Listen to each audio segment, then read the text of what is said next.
Hello everyone, welcome to my channel. तो बिना किसी देरी के शुरू करते हैं इस ड्रामा का हिंदी एक्सप्लेनेशन का एपिसोड 9। तो एपिसोड 9 के स्टार्टिंग में हम देखते हैं कि चायुंग अपने ड्रीम वर्ल्ड में होता है, जहाँ पर उसके फादर उससे पूछते हैं कि तुम अब भी उससे प्यार करते हो, जिस पे चायुंग कहता है हाँ, और मैं उसे कभी भी नहीं भूल सकता। और फिर चायुंग उन तीनों को याद करता है जब वो चियोगुल डाई में था। और यहाँ पर एक सीक्रेट रिवील होता है। जी चांग और देन बाई ही दोनों एक दूसरे से प्यार करते थे, लेकिन कैप्टन की मौत और राज दरबार में जो कुछ भी हुआ था उन सब की वजह से देन बाई ही को सदमा लग जाता है और वो खुद गिल्टी फील करती है और सुसाइड कर लेती है। और चायुंग को उसका हेड बैंड मिलता है, जिसे देखकर वो हैरान हो जाता है। और कैप्टन और देन बाई ही की दोनों की मौत से उसको बहुत ही ज्यादा सदमा लग जाता है और वो देन बाई ही की हेड बैंड को हमेशा अपनी स्वाड पर बांध के रखता है। नेक्स्ट सीन में हमें जी च्योल को दिखाते हैं, जो कि किंग के पास आया होता है और फिर कहता है कि आपने मुझे जिन दरबारियों के मौत के बारे में पता करने के लिए कहा था, मैं उन्हीं के बारे में बात करने के लिए आया हूँ। वो सभी दरबारी जिनकी मौत हुई थी वो आपके खिलाफ साजिश कर रहे थे। वो आपको राजकुमारी को रास्ते से हटाकर आपके भतीजे किंग च्वान को बनाना चाहते थे, इसलिए मैंने ही उन्हें मरवा दिया और ये सब मैंने आपके लिए ही किया है। जिसपे किंग क्वांग बिन ऐसा प्रिटेंड करते हैं कि जैसे कि वो उन पे भरोसा करते हो। फिर जी च्योल कहता है कि मेरे इस काम के लिए क्या आप मुझे कोई भी रिवॉर्ड नहीं देंगे। जिसपे किंग क्वांग बिन पूछते हैं कि तुम्हें क्या रिवॉर्ड चाहिए। जिसपे जी च्योल कहता है कि मेरे घर पर एक पेशेंट है जिसे कोई भी ठीक नहीं कर पा रहा है। अगर डिवाइन डॉक्टर उसे ठीक कर दे तो मैं मान लूंगा कि वो हेवन से आई है, और अगर वो उसे ठीक नहीं कर पाई तो मैं समझ लूंगा कि वो कोई धोखेबाज है और मैं आपको उससे बचाने के लिए उसे मार डालूंगा।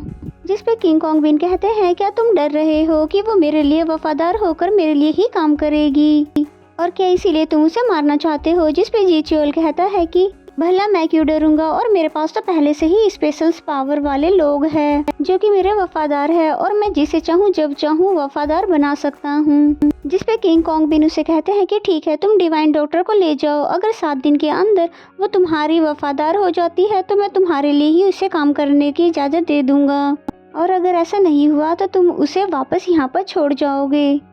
किंग क्वांग बिन की बातें सुनने के बाद जी च्योल उसके लिए मान जाता है। एंड देन नेक्स्ट सीन में हमें युनसू को दिखाते हैं, जो कि चायुंग के लिए मेडिसिन बना रही होती है कि तभी यहाँ पर एरी आ जाती है और उसे फिर चायुंग के पास लेकर जाती है।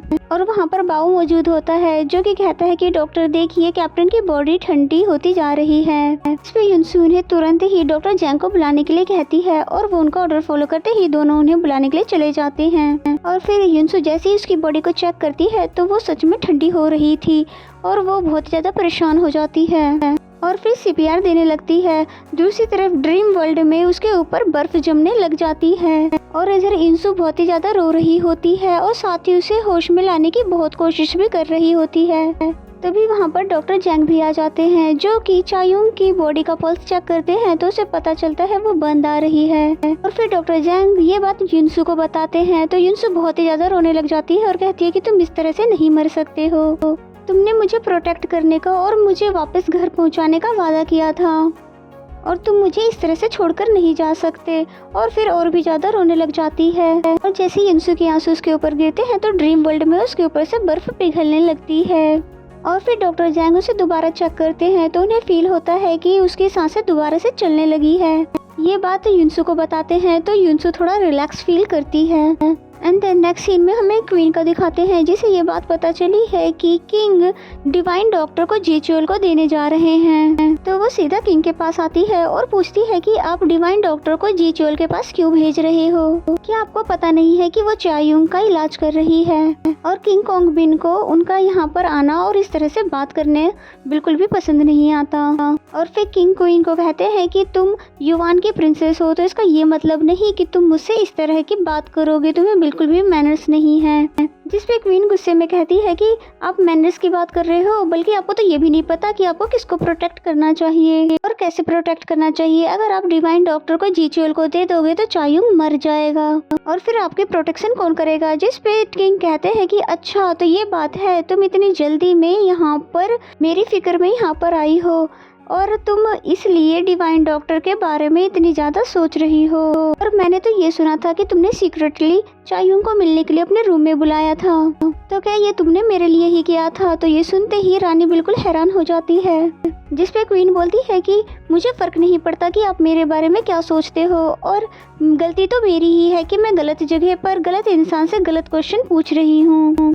और आज के बाद मैं कभी भी आपके सामने कोई भी क्वेश्चन कभी नहीं पूछूंगी। और फिर इतना कहने के साथ ही वो वहाँ से चली जाती है और किंग गुस्से में यहीं पे खड़े रह जाते हैं। एंड देन नेक्स्ट सीन में हमें जी चुएल के भाई क्वान को दिखाते हैं, जो कि अपने सोल्जर के साथ युनसू को लेने के लिए आया हुआ है। इसे डॉक्टर चैंग और कमांडर सुन बाकी उदासीन सोल्जर सभी रोकने की कोशिश करते हैं, जिनके बीच बहुत ज्यादा फाइट होती है। फिर युनसू वहाँ आकर उनको लड़ने से रोकती है, जिसपे डॉक्टर जैंग उसे अंदर जाने के लिए कहते हैं, लेकिन युनसू वहीं पे घायल सोल्जर का इलाज करने लगती है। डॉक्टर जैंग भी उसकी हेल्प करने लगते हैं कि तभी क्वान उसकी गर्दन पर तलवार रख देता है और युनसू को उसके साथ चलने के लिए कहता है। तभी वहाँ पर कमांडर चाकसुक आ जाता है, जो कि उसे युनसू को ले जाने की परमिशन दे देते हैं, जिसपे क्वान के सोल्जर्स युनसू को लेकर वहाँ से चले जाते हैं।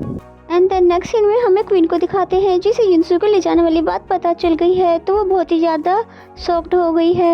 एंड देन नेक्स्ट सीन में हमें चायुंग को दिखाते हैं, जिसे अब होश आ गया है, और जैसे उसे पता चलता है कि यहाँ से युनसू को ले जाया गया है, तो वो तुरंत उसे वापस लाने के लिए निकल पड़ता है।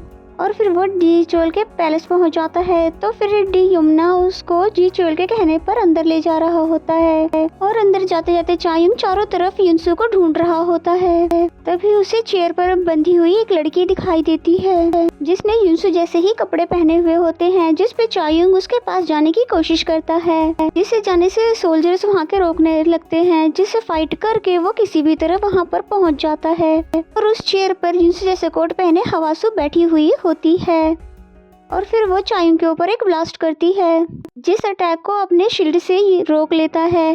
फिर हवासु कहती है कि क्या मैं उसकी तरह दिख रही हूँ जिसे तुम ढूंढने के लिए आए हो? जिस पे चायुंग मुस्कुराते हुए कहता है क्योंकि मैं जिसको ढूंढने आया हूँ वो कभी भी इस तरह से चुपचाप बैठ ही नहीं सकती। और फिर तभी जी चोल के सोल्जर्स उसको चारों तरफ से घेर लेते हैं, और फिर चायुंग दोबारा से उन सभी से मुकाबला करने लगता है, और उसके पीछे पीछे बाओ भी उसकी हेल्प के लिए आया हुआ होता है, जिस पे बाओ ने दूर से ही नजर रखा हुआ होता है। और इस तरफ सोल्जर्स को गाजर मूली की तरह काटता हुआ चायुंग आगे बढ़ता जा रहा था।